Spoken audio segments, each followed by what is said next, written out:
Hello दोस्तों, मेरे YouTube channel में आपका स्वागत है। और आज की वीडियो में हम एक जन्म कुंडली का विश्लेषण करेंगे। जन्म कुंडली की डिटेल्स हैं 12 फरवरी 1998 और जन्म का समय है 6:36 सुबह के और जन्म स्थान श्रीकाकुलम आंध्र प्रदेश। ये जो जन्म कुंडली बनती है ये बनती है कुंभ लगन की। और कुंभ लगन के जो स्वामी बनते हैं वो बनते हैं शनिदेव। और शनिदेव जाकर बैठे हैं दूसरे भाव में। ये अपने आप में एक अच्छी स्थिति होती है कुंडली में। जब लग्नेश कुंडली का दूसरे भाव में बैठता है तो ये एक अपने आप में व्यक्ति के व्यक्तित्व को अच्छा बनाती है। ऐसे व्यक्ति का व्यक्तित्व धन की ओर आकर्षित रहता है। ऐसे व्यक्ति जीवन भर धन कमाने के लिए नए नए तरीके सोचता है और धन प्राप्त करने के भी नए नए तरीके सोचता है। हर व्यक्ति के पास जीवन में धन होता भी है। ये एक अच्छा योग होता है। और यहाँ पर देखिए कुंडली में जो लगन का स्वामी है धन भाव में, ये धन योग होने का अच्छा संकेत होता है कि ऐसे व्यक्ति धनी होगा। उसके बाद जब भी शनि देव कुंडली में गुरु की राशि में हो, धनु में हो, मीन में हो, तो ये भी अपने आप में अच्छा धनवान होने का योग बनता है। ऐसे व्यक्ति भी जीवन में हर सुख को प्राप्त करता है और हर प्रत्येक जीवन में प्रत्येक प्रकार के कार्यों को सिद्ध करता है और अच्छी सफलता अर्जित करता है। तो ये भी अच्छा योग दो प्रकार से बनता है। शनि का गुरु की राशि में होना ये अपने आप में धनवान बनाता है और लग्नेश का धन भाव में होना व्यक्ति को धनवान बनाता है, जिम्मेदार बनाता है, परिवार के प्रति सोचने वाला बनाता है और अच्छी वाणी वाला बनाता है। अच्छी वाणी का मतलब संतुलित वाणी वाला बनाता है। ऐसे व्यक्ति अपनी वाणी से भी धन कमा सकता है, अपनी वाणी से अपने व्यक्तित्व को और निखार सकता है और अपनी वाणी से ही अपने व्यक्तित्व का विकास भी कर सकता है। तो ये अपने आप में एक अत्यंत श्रेष्ठ स्थिति कुंडली में बनती है। उसके बाद देखिए कुंडली में पंचम भाव के स्वामी की बात करते हैं जो जाकर बैठे हैं 12 भाव में, जो कि एक अच्छा संकेत नहीं माना जाता है पंचम भाव के लिए। यहाँ पर पंचम भाव से संबंधित व्यक्ति के जीवन में शिक्षा, बुद्धि, क्रिएटिविटी, प्रेम, इन सभी की जो फल होते हैं व्यक्ति के वो यहाँ पर कम दिखाई पड़ रही हैं। तो पंचम भाव के फलों में ये 12 भाव में होना, पंचम भाव के फलों में स्थिति कमजोर रहती है। उसके बाद देखिए हम बात करते हैं नवम भाव की। नवम भाव के स्वामी बनते हैं शुक्र, जो जाके दूसरे जो चतुर्थ और नवम मतलब केंद्र और त्रिकोण के स्वामी बनकर पूर्ण राजयोग ग्रह बनकर कुंडली के जाकर बैठे हैं एकादश भाव में। ये अपने आप में अत्यंत श्रेष्ठ स्थिति है कि यहाँ पर देखिए नवम भाव का एकादश में होना मतलब नवम भाव के स्वामी का एकादश भाव में होना ये अपने आप में अत्यंत श्रेष्ठ है व्यक्ति के जीवन में। देखिए ये भाग्य है और भाग्य का संबंध जब लाभ से होता है तो वैसे व्यक्ति को जीवन भर लाभ होता है, अनवरत लाभ होता है और भाग्य से सारे लाभ होता है। मतलब लाभ में उसका भाग्य जुड़ता है तो भाग्य की कमी जीवन में नहीं होती है। और उसके बाद देखिए शुक्र का 11 भाव में होना ये अपने आप में अत्यंत श्रेष्ठ होता है। जीवन में हर प्रकार के सुखों को प्राप्त करता है, हर प्रकार की जो सुख की इच्छाएं हैं, महत्वाकांक्षाएं वो व्यक्ति प्राप्त करता है। और देखिए शुक्र जो होता है वो सुख का ग्रह होता है, मतलब सुखों का ग्रह होता है। तो व्यक्ति को जीवन में हर प्रकार के सुख भी प्राप्त होते हैं क्योंकि 11वां भाव प्राप्त होने का होता है, प्राप्ति का होता है।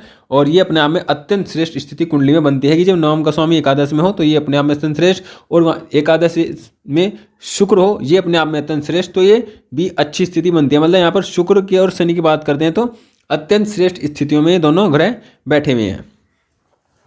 उसके बाद बात करते हैं, देखिए इनका लगन बनता है कुंभ, जो एक अत्यंत श्रेष्ठ लगन है और दार्शनिक विचारधारा, बहुत अच्छी सोच रखने वाले, बहुत दिमागदार, इंटेलिजेंट ये जन्म से ही होते हैं। मतलब प्राकृतिक रूप से ये बहुत इंटेलिजेंट होते हैं और बहुत अच्छी बुद्धि इनकी होती है, क्रिएटिविटी अच्छी होती है। कुल मिलाकर कहें तो कुंभ लगन अपने आप में श्रेष्ठ है। देखिए चंद्र राशि इनकी बनती है सिंह राशि, जो इस बात को दिखाती है कि व्यक्ति के अंदर ही अंदर को एक द्वंद्व चलता रहता है क्योंकि लगन और चंद्र का जो संबंध है मतलब मन और शरीर का जो संबंध है वो बिल्कुल अनुकूल नहीं है। एक अग्नि तत्व का है, एक वायु तत्व का है, लेकिन दोनों की परम मित्रता नहीं है। तो ये एक अच्छा संकेत नहीं माना जाता है। लेकिन अग्नि और वायु होने के कारण इसका प्रवाह जो होता है वो बढ़ाने का ही काम करता है। तो जीवन में ये स्थिति को एक अच्छी दिशा की ओर लेकर भी जाता है द्वंद्व के चलते चलते। उसके बाद देखिए हम बात करते हैं दसम भाव की, जहाँ पर दसम और तीसरे के स्वामी बनते हैं मंगल, जो जाकर लगन में बैठे हैं और अत्यंत श्रेष्ठ मतलब दशमेश का लगन में होना ये व्यक्ति के जीवन में कार्य क्षेत्र की स्थिति को अच्छा बनाता है, जीवन में हर प्रकार के सुखों को प्राप्त करने वाला बनाता है। मांगलिक योग का निर्माण में यहाँ पर ये स्थिति करती है। अब हम बात करते हैं दूसरे और 11वें भाव के स्वामी बनते हैं, देखिए गुरु, जो जाकर लगन में बैठे हैं। और कुंभ राशि में जब भी गुरु होते हैं तो ये अपने आप में एक राजयोग जैसा होता है, या हम इसको कह सकते हैं कि यहाँ पर क्योंकि कुंभ राशि ज्ञान की राशि होती है, ज्ञान के एक भंडार होता है कुंभ राशि का मतलब, और गुरु भी ज्ञान के ग्रह होते हैं। तो कुंभ राशि में गुरु जो होते हैं वो श्रेष्ठ रिजल्ट देते हैं जब भी किसी व्यक्ति कुंडली में कुंभ राशि में गुरु होंगे, ये ऐसा व्यक्ति अत्यंत धनी होता है, जीवन में धन की कमी नहीं होती है। और देखिए लाभ और धन का स्वामी यहाँ पर लगन में बैठा है, तो जब भी देखिए लगन का स्वामी लाभ में, धन में, और धन का स्वामी लाभ लगन में, तो ये एक परिवर्तन है जो बहुत बड़ा धन व्यक्ति को जीवन में देने का काम करता है। लाभ भाव का स्वामी लगन में, ये भी व्यक्ति के जीवन को लाभ से सुशोभित करता है। प्रत्येक कार्य में व्यक्ति को लाभ प्राप्त होता है, जीवन में अच्छी स्थिति का निर्माण यहाँ पर होता है। मंगल गुरु का संबंध व्यक्ति की मन, बुद्धि और उसके बाद व्यक्ति का ज्ञान और व्यक्ति का बल। देखिए गुरु व्यक्ति का ज्ञान है, मंगल व्यक्ति का बल है। अब जो दोनों का जो एक यहाँ पर मंगल और गुरु का संबंध जो है बहुत ही श्रेष्ठ योग देने वाला है। मतलब ऐसा व्यक्ति अपने बल और अपने ज्ञान से, अपने बल को और अपने ज्ञान को बहुत अच्छे से प्रयोग करना जानता है कि कहाँ पर बल का प्रयोग करना है, कहाँ पर ज्ञान का प्रयोग करना है। ऐसे व्यक्ति के अंदर जो बुद्धि और बल का जो मिश्रण होता है वो श्रेष्ठ होता है।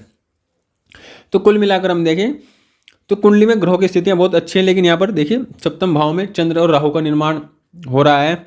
चंद्र और राहु जब एक साथ हैं तो ये व्यक्ति के मन को भटकाने वाले, व्यक्ति को बहुत अधिक कल्पनाशील बनाते हैं, व्यक्ति कल्पनाओं में खोया रहता है। और देखिए सप्तम भाव में है तो सप्तम भाव से संबंधित कल्पनाएं व्यक्ति के जीवन में अधिक करता है, और उनसे व्यक्ति अपने जीवन में कुछ न कुछ नुकसान, अपने मन का, अपने शरीर का नुकसान भी यहाँ पर करने की स्थिति बनाता है। सूर्य का 12वें भाव में होना व्यक्ति के जीवन में अपमान की स्थिति को भी दिखाता है। बुध का 12वें में होना व्यक्ति अपने बुद्धि का और अपनी वाणी का व्यय करता है, वह अधिक बोलता है। ये स्थितियाँ कुंडली में कुछ नेगेटिव भी हैं। तो ये ग्रहों की स्थितियाँ इस प्रकार कुंडली में हैं। इनके कुछ क्वेश्चंस हैं जिनको हम बारी बारी से लेते हैं। तो पहला क्वेश्चन इनका है कि इनका लव मैरिज होगा या अरेंज मैरिज होगा, और जो मैरिज होगा, लव मैरिज अगर होता है तो वह सक्सेसफुल होगा या नहीं होगा, ये इस बारे में जानना चाहते हैं। इनका पहला सवाल ये है। देखिए पंचम के स्वामी बनते हैं बुध और सप्तम के उस स्वामी बनते हैं सूर्य, जो जाकर बैठे हैं 12वें भाव में एक साथ।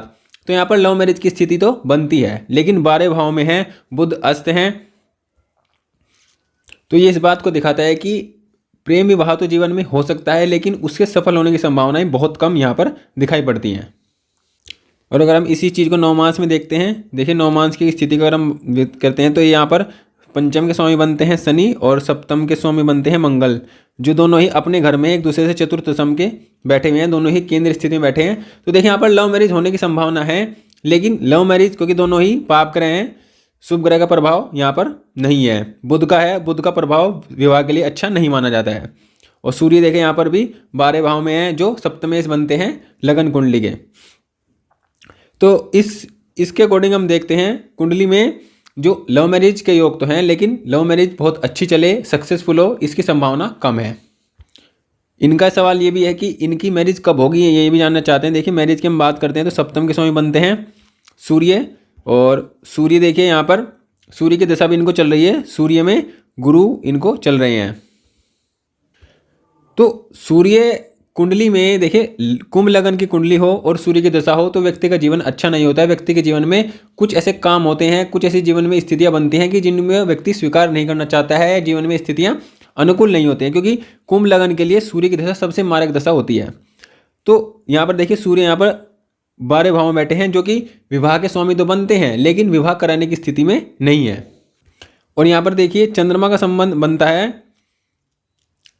सप्तम भाव से, तो सूर्य के बाद जो चंद्रमा की दशा है, चंद्रमा की दशा में यहाँ पर विवाह का जीवन होना, वैवाहिक जीवन शुरू होना संभव दिखाई पड़ता है, क्योंकि देखिए जो चंद्रमा है वो पक्ष बल से अधिक बली है। देखिए सूर्य से बहुत दूर हैं, और सूर्य से जितने चंद्रमा दूर होते हैं उतना चंद्रमा बली होता है और उतना ही अच्छा रिजल्ट देने वाला होता है। यहाँ पर राहु के साथ है, लेकिन वैवाहिक जीवन शुरू कराने के लिए चंद्रमा परम आवश्यक है, परम अच्छा है, परम रूप से अच्छा कह सकते हैं। तो चंद्रमा की दशा जैसे ही प्रारंभ होगी तो व्यक्ति का वैवाहिक जीवन यहाँ पर शुरू होगा। संतान के बारे में इन्होंने सवाल पूछा है कि संतान के बारे में देखिए संतान के स्वामी बनते पंचम भाव के स्वामी बनते हैं बुध, जो जाकर बैठे हैं सप्तम भाव में, और पंचम भाव पर देखिए शुक्र की दृष्टि है, इसके अलावा किसी और अन्य ग्रह की दृष्टि नहीं है। तो यहाँ पर संतान की अगर हम बात करते हैं, यहाँ पर गुरु की दृष्टि है, शुक्र, दोनों शुभ ग्रह की दृष्टि है, तो यहाँ पर एक कन्या और एक पुत्र संतति होने के योग बनते हैं। देखिए यहाँ पर नवमांश कुंडली की हम बात करते हैं तो पंचम भाव के स्वामी अपनी राशि में है, लेकिन अपने से 12वें घर में है, किसी भी शुभ ग्रह का प्रभाव पंचम भाव पर नहीं है, तो यहाँ पर एक पुत्र संतान और एक कन्या संतान होने के योग यहाँ पर बनते हैं, क्योंकि शुक्र और गुरु का प्रभाव कुंडली के पंचम भाव पर आ रहा है और पंचम भाव के स्वामी यहाँ पर सूर्य के साथ हैं, 12वें घर में है, तो पहला जो संतान है वो पुत्र की संभावना बनाता है। देखिए अगला सवाल इनका बनता है कि इनकी जो मैरिज होगी वो इंटरकास्ट होगी या किस प्रकार से होगी, मतलब कास्ट के बारे में जानना चाहते हैं। तो देखिए सप्तम भाव पर राहु का प्रभाव है, तो ऐसे व्यक्ति की जो विवाह होती है, मतलब ऐसे व्यक्ति का जब विवाह होता है तो वो या तो इंटर रिलीजन हो, मतलब दूसरे धर्म से हो या दूसरी जाति से हो, इसकी पूरी संभावना बनती है। क्योंकि देखिए मंगल का प्रभाव भी सप्तम भाव पर है, राहु का प्रभाव भी सप्तम भाव पर है और छठे भाव का स्वामी भी सप्तम भाव में बैठा हुआ है। तो इस बात की पूरी संभावना बनती है कि ऐसे व्यक्ति का जो विवाह हो सकता है वो दूसरी जाति में हो या जाति से बाहर हो या दूसरे धर्म में भी होने के योग बनते हैं, क्योंकि सप्तम भाव का स्वामी भी 12वें घर में है, जो कि पीड़ित है, अच्छी अवस्था में नहीं है। तो यहाँ पर इंटरकास्ट मैरिज की संभावना पूरी बनती है। लव मैरिज हो सकती है, इंटरकास्ट मैरिज हो सकती है। अगला इनका सवाल है कि जिनसे इनका विवाह होगा वो क्या उम्र में बड़ी होंगी छोटी होंगी। देखिए चंद्र राहु का योग यहाँ पर सप्तम भाव में है और सप्तम भाव के स्वामी 12वें घर में है, तो ये इस बात को दिखाता है कि जो जीवन साथी होने के योग है वो ना तो बड़ी और ना छोटी, ठीक ठाक या उम्र के लगभग समान होने के योग यहाँ पर बनाते हैं। अगला सवाल इनका है कि जो पत्नी होगी, जो इनकी जीवन साथी होगी, वो दिखने में किस प्रकार होंगी। तो अगर हम बात करते हैं दिखने की, तो सप्तम का स्वामी देखें यहाँ पर बुध के साथ है, 12वें भाव में शनि की राशि में है, जो कि इस बात को दिखाता है कि जो आत्मविश्वास होगा वो पूर्ण रूप से अच्छा नहीं होगा। लेकिन अगर हम दिखने की बात करते हैं तो चंद्रमा का प्रभाव सप्तम भाव पर है, चंद्रमा यहाँ पर पूर्ण बली चंद्रमा है, मतलब यहाँ पर पूर्णिमा के चंद्रमा इसको हम कहेंगे, तो दिखने में सुंदर अट्रैक्टिव यहाँ पर हो सकती हैं। और गुरु का प्रभाव भी है, मंगल का प्रभाव भी है, तो दिखने में सुंदरता काफ़ी अधिक होगी, यहाँ पर अच्छी होगी, ये इस बात की पुष्टि करते हैं। लेकिन सप्तम इसका 12 भाव में होना इस बात को दिखाते हैं कि आत्मीय रूप से अंदर आत्मा से व्यक्ति बहुत अच्छा ना हो, इस बात की संभावना भी हो सकती है। लेकिन दिखने में बहुत अच्छा हो, इस बात की संभावना बनती है। अगले इनका सवाल है कि क्या इनकी मनचाही विवाह, मतलब मनचाहा विवाह होगा। देखिए पंचमेश और सप्तमेश एक साथ हैं और 12 भाव में हैं, तो विवाह तो मनचाहा हो सकता है, मतलब लव मैरिज होगी तो मनचाहा ही हो सकता है। लव मैरिज होने का मतलब ही है कि व्यक्ति के मन के अनुसार ही उसका विवाह हो, लेकिन विवाह बहुत सक्सेसफुल हो, बहुत अच्छा चले, इसकी संभावना कम है, क्योंकि छठे भाव का स्वामी भी सप्तम में बैठा है, सप्तम का स्वामी 12वें में बैठा है। ये इस बात को दिखाता है कि वैवाहिक जीवन अच्छा यहाँ पर नहीं रहता है। लेकिन गुरु की दृष्टि भी है, तो कहीं ना कहीं बचाने का गुरु काम यहाँ पर करेंगे, लेकिन वैवाहिक जीवन में तनाव, समस्या और जो प्रॉब्लम है वो बनी रहेगी, अनवरत बनी रहेगी, लेकिन विवाह चलता भी रहेगा। इस तरह के कुछ योग यहाँ पर बनते हैं। अगला सवाल है कि शादी जिनसे होगी वो रिच फैमिली से होगी या किस प्रकार की फैमिली, किस प्रकार घर परिवार कुल खानदान से होंगी। देखिए सप्तमेश बनते हैं सूर्य, जो इस बात को दिखाते हैं कि व्यक्ति का जो जीवन साथी होगा वो किसी उच्च खानदान से, अच्छे परिवार से, अच्छे घर से हो सकता है। चंद्रमा यहाँ पर पूर्ण बली है, तो ये भी इस बात को दिखाता है कि जो जीवन साथी होगी वो अच्छी, पढ़ी लिखी और अपने जीवन में हर कार्य को पूर्ण रूप से करने वाली, लेकिन आत्मीय रूप से बहुत अच्छी ना हो, आत्मीय रूप से अंदर आत्मा से अच्छी ना हो, लेकिन दिखने में और दिमाग से बहुत अच्छी हैं। यहाँ पर ये स्थिति बनती है। तो जो जीवन साथी है वो बहुत अच्छे कुल खानदान से हो सकता है, बड़े परिवार से हो सकता है, फैमिली किसी धनी खानदान से भी होने के योग यहाँ पर बनते हैं। अगला इनका क्वेश्चन है कि क्या इनके दो विवाह हो सकते हैं या 2 पत्नी इनके हो सकते हैं। देखिए इसका एक सूत्र होता है, किसी भी कुंडली में आप इसको आजमा सकते हैं। जब भी सप्तम भाव का स्वामी नवमांश कुंडली में बुध की राशि में हो या शनि की राशि में हो, तो ऐसे व्यक्ति क्या तो 2 विवाह होते हैं या वह 2 वैवाहिक वाला जीवन जीता है, मतलब एक विवाह होते हुए दूसरा भी चलता है, इस प्रकार की स्थितियां बनती हैं। अब देखिए जो इनकी नवमांश कुंडली है, नवमांश कुंडली में बुध, जो देखिए सूर्य कहाँ बैठे हैं, नवमांश कुंडली में सूर्य बैठे हैं बुध की राशि में, तो ये इस बात को दिखाता है कि ऐसे व्यक्ति के वैवाहिक जीवन 2 होते हैं, मतलब ऐसा व्यक्ति के तो 2 विवाह होते हैं या फिर ऐसा व्यक्ति 2 विवाह वाला जीवन जीता है, मतलब एक छुपकर चला सकता है या किसी अन्य प्रकार से वैवाहिक जीवन चलाए और एक सामाजिक रूप से चला सकता है। तो 2 विवाह के योग इस कुंडली में पूर्ण रूप से बनते हैं, जो कि अच्छे रूप से फलित भी होने की यहाँ पर स्थिति बनती है। ऐसे व्यक्ति 2 विवाह जीवन वाला जिएगा। अगला इनका सवाल है कि इनका वैवाहिक जीवन कैसा होगा, कि क्या इनका जो विवाह होगा किसी विडो, मतलब विधवा स्त्री से हो सकता है। देखिए सप्तम का स्वामी 12वें घर में है तो ये अच्छी स्थिति नहीं होती है वैवाहिक जीवन के लिए। दूसरी बात, छठे भाव का स्वामी सप्तम में है, ये अच्छी स्थिति नहीं होती वैवाहिक जीवन के लिए। राहु का सप्तम में होना अच्छा नहीं होता है। मंगल की दृष्टि का सप्तम में होना अच्छा नहीं होता है। अब यहाँ पर अच्छा है, गुरु की दृष्टि यहाँ पर सप्तम में है, ये अच्छा है। शुक्ल पूर्णिमा के चंद्रमा कुंडली में सप्तम भाव में, ये अच्छा है। तो नेगेटिव पक्ष, जो नेगेटिविटी है वो ज़्यादा है, पॉजिटिविटी कम है। इसके हिसाब से हम कह सकते हैं कि जो वैवाहिक जीवन होगा वो बहुत अच्छा नहीं होगा। किसी विधवा से या किसी बड़ी उम्र से विवाह होना कम दिखाई पड़ता है, उसके योग कम है। जो विवाह होगा वो जो इनकी उम्र है, इनकी उम्र के आसपास के ही किसी कन्या से इनका विवाह हो सकता है। लेकिन वैवाहिक जीवन बहुत श्रेष्ठ नहीं है। वैवाहिक जीवन में समस्याएं लगातार बनी रहेंगी। किसी बड़ी उम्र से या किसी ऐसे विडो जो दूसरी तरह से जो विवाह होना है वो उसके योग यहाँ पर कम दिखाई पड़ते हैं, क्योंकि शुक्र भी यहाँ पर अच्छी स्थिति में है, लाभ भाव में है, श्रेष्ठ स्थिति में है। अगला इनका सवाल है कि क्या इनका एक्स्ट्रा मैरिटल अफेयर हो सकता है। देखिए, अगर हम बात करते हैं शुक्र कुंडली में अच्छा है, शुक्र पर शनि की दृष्टि है और सप्तम भाव में, मतलब सप्तम भाव का स्वामी नवमांश कुंडली में बुध की राशि में, तो ये इस बात को दिखाता है कि व्यक्ति का दो वैवाहिक जीवन चलेगा, चाहे वो एक्स्ट्रा मैरिटल रूप में चले, चाहे दो विवाह के रूप में चले, चाहे किसी प्रकार से हो। एक्स्ट्रा मैरिटल के यहाँ पे योग बनते हैं। एक्स्ट्रा मैरिटल अफेयर भी व्यक्ति जीवन में चला सकता है। ऐसे भी स्थितियां व्यक्ति के जीवन में बनने के पूरे चांस यहाँ पर हैं। और जब सूर्य में शुक्र की अंतर्दशा हो तो ये स्थिति तब जाकर ज़्यादा बनती है। सूर्य में शनि के, इस कुंडली के अकॉर्डिंग सूर्य में शनि की अंतर्दशा हो, सूर्य में शुक्र की अंतर्दशा हो, तो ऐसी स्थितियों में ऐसे जीवन व्यक्ति जीता है। ऐसी स्थितियां, ऐसे योग बनते हैं। तो यहाँ पर एक्स्ट्रा मैरिटल अफेयर के योग भी कुंडली में